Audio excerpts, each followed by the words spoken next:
Hey, this is Roice. I'm with the Shea Show down here in Orlando, Florida. I was actually just watching a new video on the Shea's Corner talking about Tiger and his whole issues that he's got going on and where does public life separate from your private life?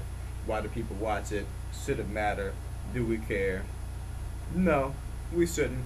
But as somebody mentioned down here, Ricketts8171, the media does a perfect job of placing so much importance on negativity and personal aspects of things that's going on that doesn't matter, but it's okay because it's gossip and it gets people to talk about different things that keeps us distracted from the things that we should be talking about, which is as Rick has also mentioned. On the next show, we should talk about Detroit's economy, the bailout of the big three, and just the U.S. and how things are running right now, which is perfect because the SheaShow.com it all started in Detroit with cheap properties in Detroit. Now we only had this opportunity, cheap properties in Detroit, because of how bad things have been made. It's been made to a point to where we can go ahead and talk about predatory lending, this and that. The people think that they can get these homes that they really can't afford, but they don't find out until it's too late. So then the bank can go ahead and come back and recoup the assets, and then the people still owe. But a lot of people are just walking away. So people are becoming homeless. There's no jobs because everything is going out. Everything, even in Detroit when I was living there, everything was way out somewhere. You didn't have no job in the city unless it was service related or you was downtown. White collar. There's no regular average working where you can actually make something decent. But so they ship everything out. Everything is being outsourced, which is interesting because you want to, as a business, you want to go ahead and make the most of your money. So you go ahead and take it somewhere down to Mexico and all these other different places, so you can create a quality product at a cheaper price, so you can have more profit because it's always been about profit. The country was built on that. It's about making money. You come over, take over a land, uh, you know, kill the people, rape it for its resources, and go ahead and sell them out.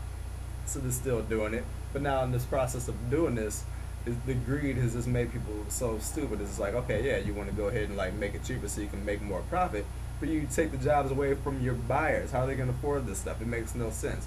So now this mismanagement at such a just ridiculous level that even basics should be should be understood. Anybody should be able to understand that you can't take the money from the people that you want to get money from. How are you gonna get money from anybody? Then your business falls.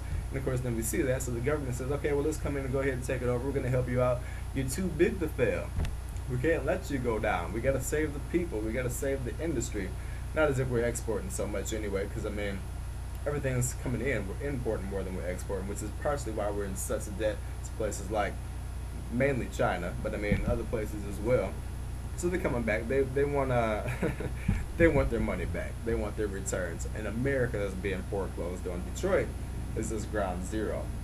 But this provides us with an opportunity because the last time the economy went down like this, around the stock market crash, 20s, 30s, and whatnot, they said the society split between the haves and the have-nots.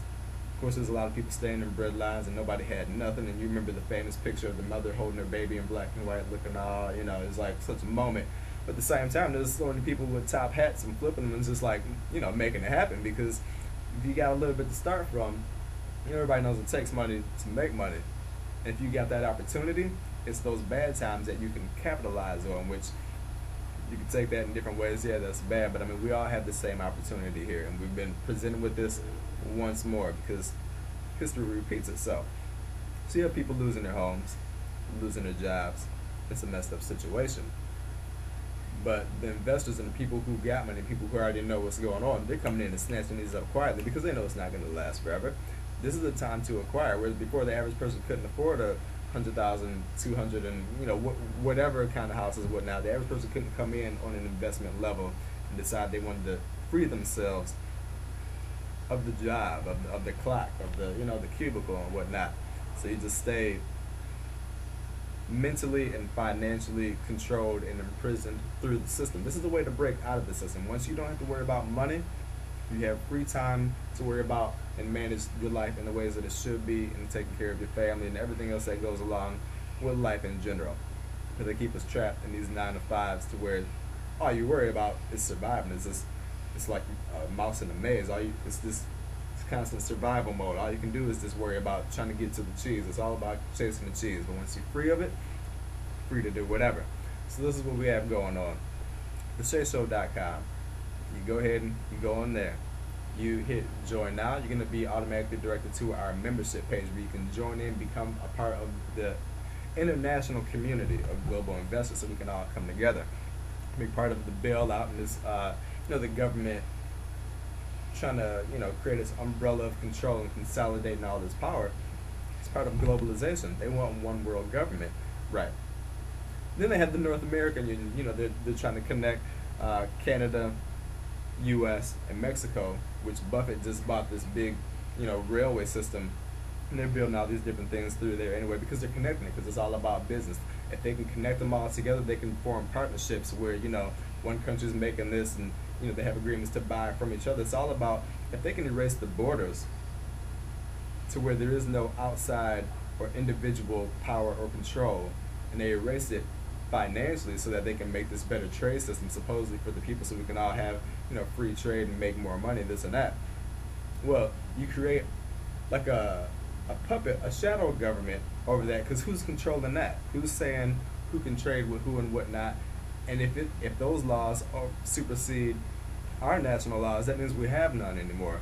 I mean, we can go into some other stuff as far as like the UN coming in and how they really running the show right now. There is no, I think I'm going too far off topic. Anyway, SheaShow.com. What's going on with Detroit? That's partially why we're down here expanding. We're trying to take advantage of everything we can. I'm down here in Orlando, Florida. This is my view. It's nice. And this is December, by the way. You can't beat this. Right around this time, I'm used to being in big old first down coats, 17 scarves, and 12 pairs of socks. And some mittens. Jesse, one of our investors, has this quote with his business. It says, live where you like, invest where it makes sense. And that's what it's all about. Go to thesheashow.com. You can join us, invest where it makes sense. In these distressed areas like Detroit and some places that we're going to have some Orlando properties, a lot of Florida things coming your way. Stay tuned to all the sites. Let's make it happen. Let's do what we got to do. We can go ahead and watch Tiger and all this other stuff and all what the media wants you to see. It's okay to be amused and entertained, but don't forget to be aware.